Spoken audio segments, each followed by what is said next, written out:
guys, it's Adam KB8 VOM. Just this past weekend we had field day. I did have some gripes, complaints, lessons learned, and stuff to share to you guys for future contesting. I guess the big gripe is in a contest, if you've got information to exchange for your contacts to be counted for the contest, we need to try harder, do our best to make sure that information is exchanged both directions. I ended up with a total of 576 contacts. I haven't went back and done the math yet and taken out the bad contacts because I was not able to get the exchanges of the other stations that were trying to work me. I did fight really hard on a lot of contacts to get the call signs. In fact, a lot of times you got to repeat several times for a call sign to get through that you hear to make sure that you got the information correctly. However, when I'd go back to get the class in the section, which was needed for field day, either the station had just moved on and weren't there, or I tried to get that information so that your contact with me counted. It's just really kind of discerning when you fight to get a call sign, and then you go to ask them what their class and their section is for the exchange, and you get hit with nothing but static. So I don't know if it was people that just assumed that I got their information and moved on, or I just couldn't hear them. And, it takes a minute, 2 minutes, 3 minutes trying to make contact back with that station to try to get what's needed for the points. And even if I can't hear you and ask you, over and over and over again, remember we're using single sideband, so even if you would scream into the microphone sometimes, that helps because single sideband, your power outage a lot of times is based off your voice, unless you're using an amplifier. But peak envelope power, that goes hand in hand with single sideband. So the louder your voice is, the more stronger your signal is going to be.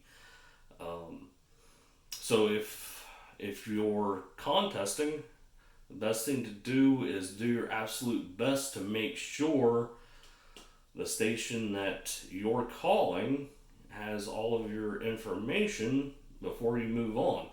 And the best way to do that is to stand by and listen for the 73 thanks, 73 thanks, QRZ your call sign, whatever it is. That's a good indication that that station has got all of your information. Then move off frequency. There's probably about, like I said, about 5, 6, 7 stations that I made contact with there that's not going to count. And unfortunately, it's very unfortunate. I don't have a high score. I'm not going for awards. All I am doing is working on personal best and trying to improve my contesting abilities.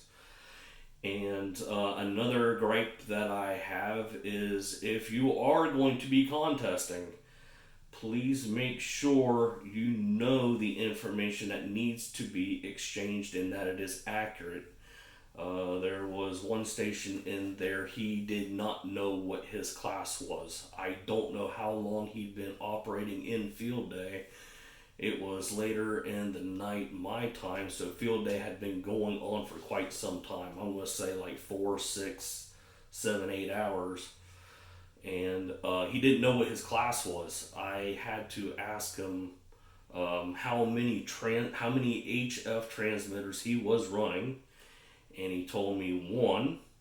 And then I had to ask him if he was portable, if he was using solar power, battery power, what his station setup was. And he kept telling me that he was using an amplifier.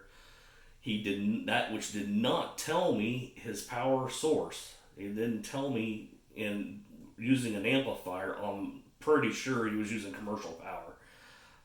So I told him most likely he was one Delta for running one transmitter on commercial power from his home, and hopefully that helped him out. There was also another station that I heard. I asked him what his class was, and he repeated his call sign with a stroke AG.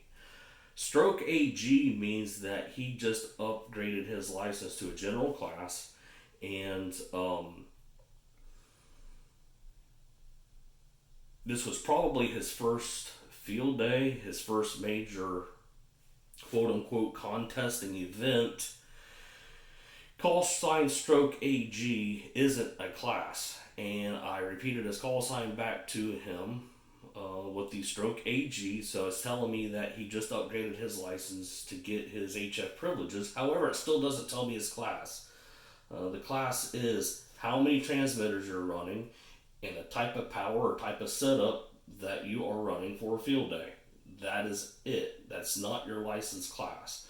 So again, guys, let's better prepare for contests. Let's keep all this in mind when we're contesting, and let's try to do better from here on out.